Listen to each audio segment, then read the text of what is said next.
બેનાતટ નગરમાં જાહેર થઈ ગયું કે વિમલેશ પુરુષ નથી, સ્ત્રી છે. સાર્થવા અમરકુમારે ચોરી નથી કરી. વિમલેશનું નામ સુરસુંદરી છે. અમરકુમાર સુરસુંદરીના પતિ છે. અમરકુમારને ચમકાવવા માટે વિમલેશે ચોરનો આરોપ મૂકીને પકડ્યો હતો. અમરકુમાર ચંપાનગરીના નગરશ્રેષ્ઠીનો પુત્ર છે.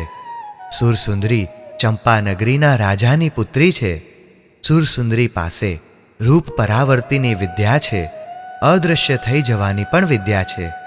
હવે ગુણમંજરીના લગ્ન અમરકુમાર સાથે થવાના છે. ઘેર ઘેર અને ચોરેને ચૌટે અમરકુમાર અને સુરસુંદરીની ચર્ચાઓ થવા લાગી. શ્રી નવકાર મંત્રના અચિંત્ય પ્રભાવોની વાતો થવા લાગી. અમરકુમાર અને સુરસુંદરીને જોવા નગરવાસીઓ રાજમહેલમાં આવવા લાગ્યા. બંનેના રૂપ અને ગુણ જોઈને સૌ આનંદિત થાય છે. આ બધી ધમાલમાં માલતી સુરસુંદરીને એકાંતમાં નથી મળી શકતી. સુરસુંદરી માલતીની તાલાવેલી જાણી ગઈ. તેણે 2 ક્ષણ માલતીને એક બાજુ બોલાવીને કહ્યું, ગુણમંજરીના લગ્ન થઈ જવા દે, પછી શાંતિથી આપણે વાતો કરીશું. આ સ્ત્રી કોણ છે? સુરસુંદરીએ કહ્યું, પહેલાં મારી યજમાન હતી, પછી મારી પરિચારિકા છે, અને સખી કહું તો પણ ચાલે. ખૂબ ચપળ, કુશળ અને કાર્યદક્ષ છે. આપણે એને ચંપા લઈ જઈશું, પણ હમણાં તો આપણે બંને મહારાજા પાસે જવાનું છે. આપ તૈયાર થાઓ.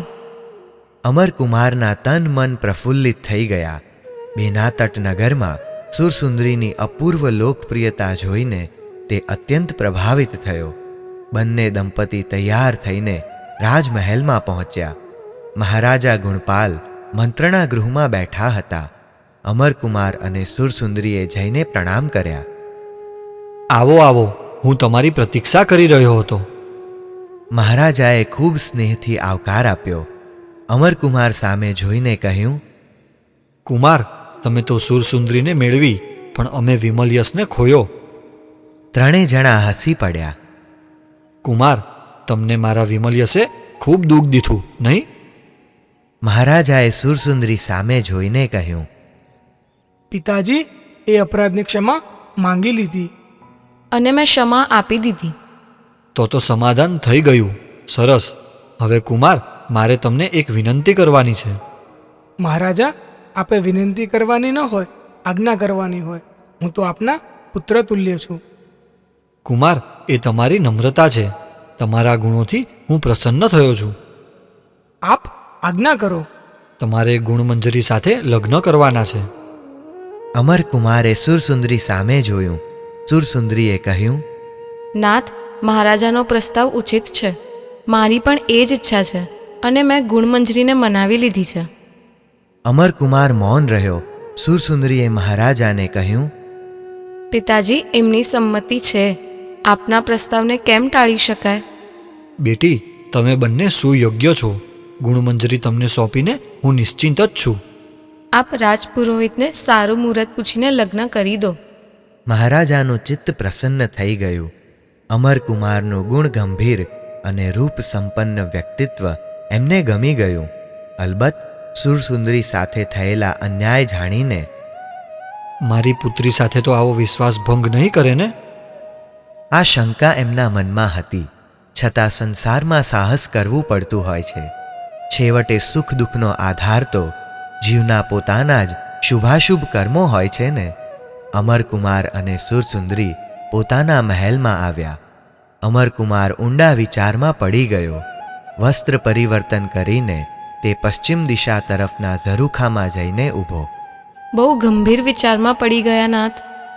સુરસુંદરીએ પાછળ આવીને ખૂબ જ મૃદુ શબ્દોમાં પૂછ્યું. અમરકુમાર સુરસુંદરી સામે જોઈ રહ્યો. બોલો, જે મનમાં આવ્યું હોય તે બોલો. તું ગુણમંજરી સાથે મારા લગ્ન કરાવીને આ સંસારનો ત્યાગ કરવાનો તો નથી વિચારતી ને? અમરકુમારની આંખો ભીની થઈ. સ્વર પણ ભીનો થયો. ના ના, એવી તો મને કલ્પના પણ નથી આવી. હજુ તમારો મોહ મને ક્યાં છૂટ્યો છે?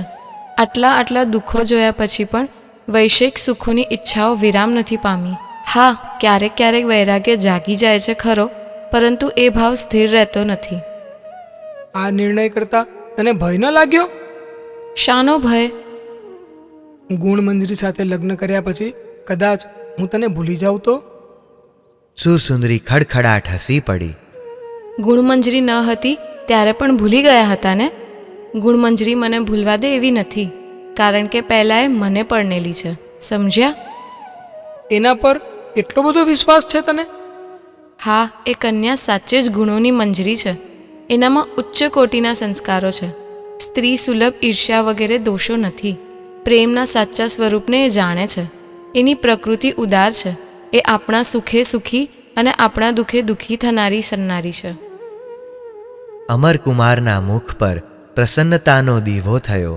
સુરસુંદરીએ દૂર ઊભેલી માલતીને જોઈ. માલતીએ સંકેતથી ભોજન વેળાની જાણ કરી. અમરકુમારને લઈને તે ભોજન ગૃહમાં પહોંચી. અમરકુમારને ભોજન કરાવીને તેણે ભોજન કરી લીધું. માલતી સામે મધુર સ્મિત કરીને તે અમરકુમાર પાસે ચાલી ગઈ.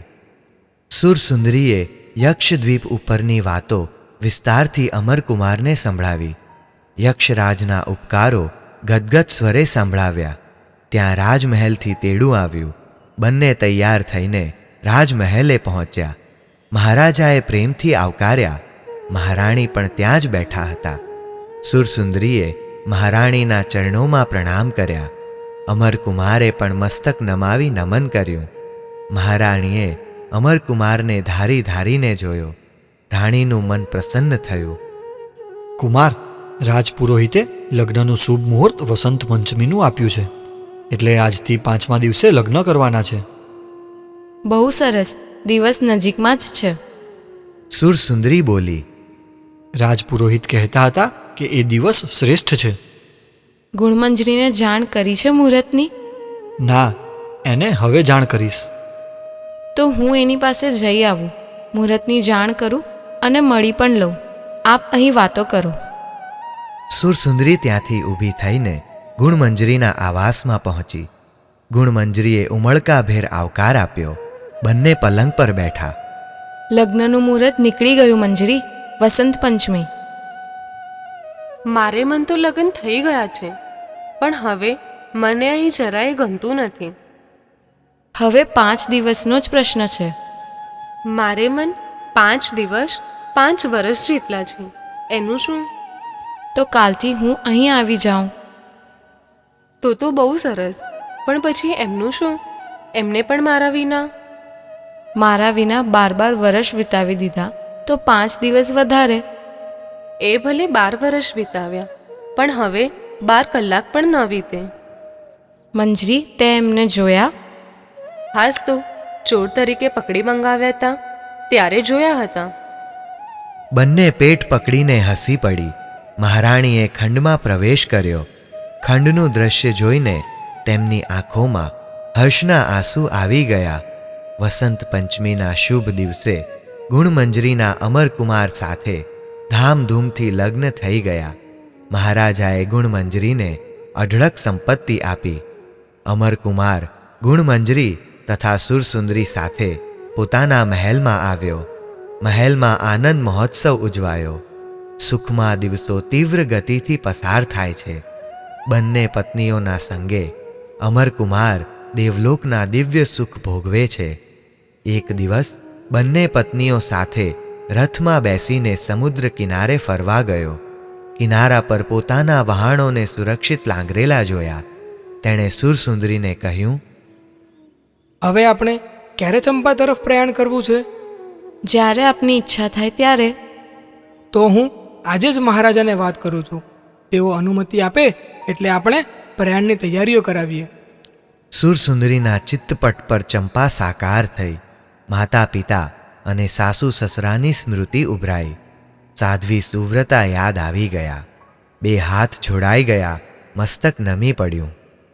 કોને વંદન કરો છો તમે? ગુણમંજરીએ સુરસુંદરીના બે હાથ પોતાના હાથમાં લઈ લેતા પૂછ્યું. સુરસુંદરીએ ગુણમંજરી સામે જોયું. મારી ગુરુમાતાને મંજરી. કોણ છે એ? સાધ્વી છે. તેમની આંખોમાંથી કૃપા વરસે છે. એમની વાણીમાંથી અમૃત ઝરે છે. મને શ્રી નવકાર મંત્રનું સ્વરૂપ એમને સમજાવ્યું હતું. રહસ્ય તેમને જ આપ્યું હતું, શ્રદ્ધાબળ તેમને જ પ્રગટાવ્યું હતું. આપણને ચંપામાં એમના દર્શન થશે? જો આપણા ભાગ્ય જાગતા હશે તો, નહીંતર જીન શાસનના શ્રમણીઓ એક સ્થળે રહેતા નથી, વિચરતા જ રહે. જો આપણને જાણ થશે તો તેઓ જ્યાં હશે ત્યાં જઈને વંદન કરીશું. સુરસુંદરીએ ગુણમંજરીને પોતાની માતા રાણી રતિસુંદરીનો પરિચય આપ્યો. પિતા રિપુમર્દન રાજાની વાતો કરી, સાસુ ધનવતીના ગુણો ગાયા અને સસરા શ્રેષ્ઠી ધનાવહનો પરિચય આપ્યો.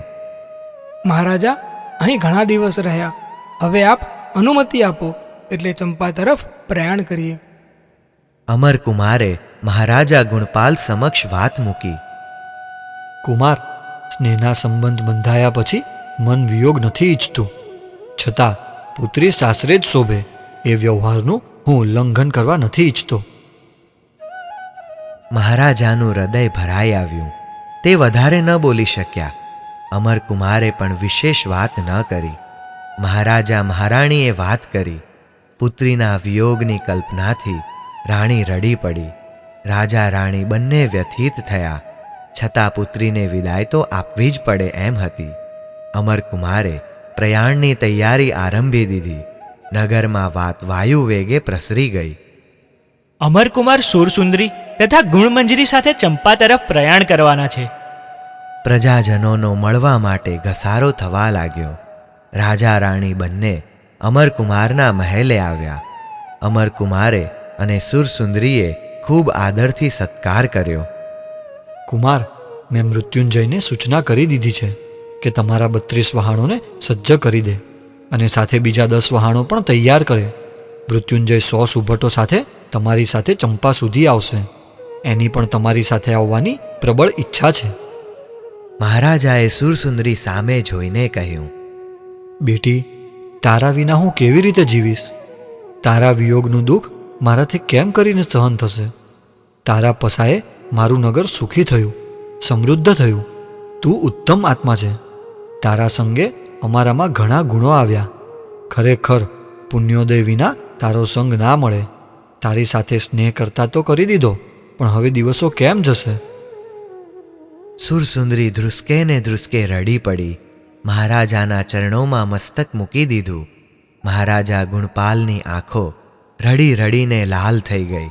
ગુણમંજરી પણ ચોધાર આંસુ સારી રહી. મહારાણીએ ગુણમંજરીને પોતાના ખોળામાં લઈ લીધી. અમરકુમારથી આ કરુણ દ્રશ્ય ન જોવાયું. એ પોતાના ખંડમાં જઈને ડુસકા ભરવા લાગ્યો. મહેલમાં શોક, વેદના અને પરિતાપના આંસુ વહેવા લાગ્યા. રાણી ગુણમાલાએ ગદગદ સ્વરે ગુણમંજરીને કહ્યું, મારી વહાલી બેટી, મેં તને ક્યારેય રિસાયેલી જોઈ નથી. સદા તારું હસતું ખીલતું મુખડું જોઈને આટલા વર્ષો સુખમાં વિતાવ્યા. તું તો મારું જીવન છે, મારું સર્વસ્વ છે. દીકરી, તને કેટલીક વાતો કહું છું, તું એ વાતોનું પાલન કરજે. બેટી, ક્યારેય પણ શ્રી નૌકાર મંત્રને વિસરીશ નહીં.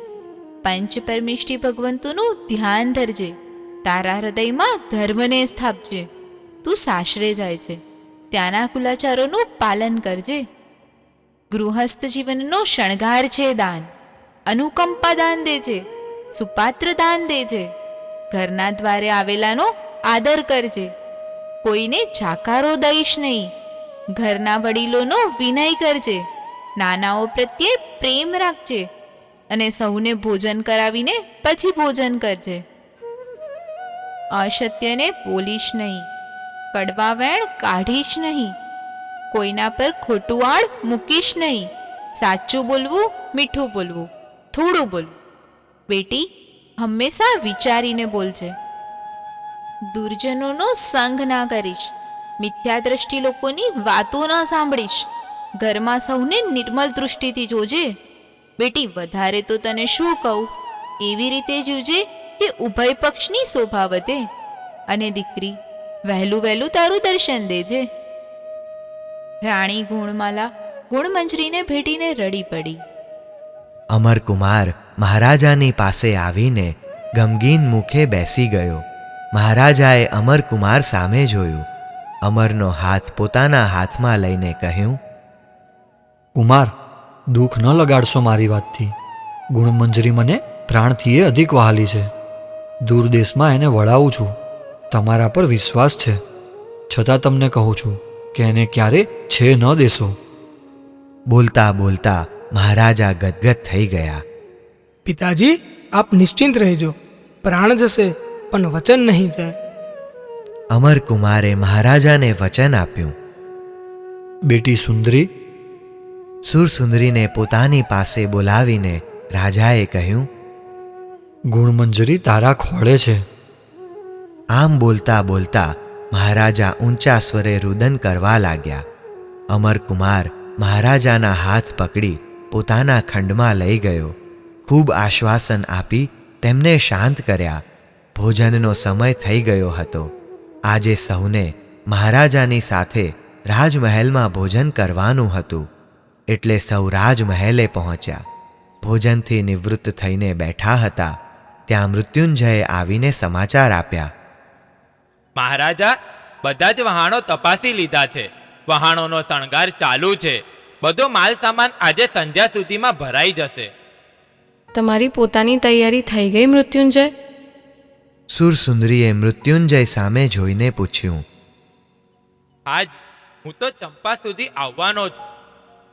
અને ચંપામાં અમારું આતિથ્ય માણીને પછી પાછા વળવાનું છે. કોના માટે અહીં મારે પાછા ફરવાનું દેવી? માત્ર દુનિયામાં એક માં હતી. તેનો થોડા દિવસ પૂર્વે જ સ્વર્ગવાસ થઈ ગયો. તમારે અહીં મહારાજાની સેવામાં રહેવાનું છે ને? મહારાજા પાસે તો મારા કરતા શ્રેષ્ઠ વીર પુરુષો છે. દેવી, મારું મન તો ચંપામાં જ રહી જવાનું છે. જો મહારાજ મને અનુજ્ઞા આપે તો. ભલે, ત્યાં રહી જજે મૃત્યુંજય. પરંતુ ગુણમંજરીને જ્યારે અહીં આવવાનું થાય ત્યારે તેને સુખપૂર્વક લઈને તારે આવવાનું. આપની આજ્ઞા હું શિરોધાર્ય કરું છું. મૃત્યુંજયની પ્રસન્નતા જોઈ સુરસુંદરીની આંખમાં આંસુ આવી ગયા. આવતીકાલે પ્રભાતે પ્રયાણનું મુહૂર્ત છે. મૃત્યુંજય, મુહૂર્ત વેળા સચવાઈ જશે. સંધ્યા સમયે આપ પધારી દ્રષ્ટિ નાખી જશો તો. બધી જ તૈયારીઓ થઈ ગઈ. માલતી અને એનો પતિ પણ તૈયાર થઈ ગયા હતા. પ્રભાત થયું. સુરસુંદરી અને ગુણમંજરીને બેનાતટનગરના પ્રજાજનોએ ભાવભરી વિદાય આપી. પાર વિનાની શુભેચ્છાઓ આપી. છેલ્લે છેલ્લે ગુણમંજરી માતાને ભેટી પડી. સુરસુંદરીએ રાજા રાણીને પ્રણામ કર્યા. રાજ્ય પાછું સોંપ્યું ને વહાણમાં બેસી ગયા. વહાણો ગતિશીલ બન્યા ને રાજા રાણી બેભાન બની ગયા.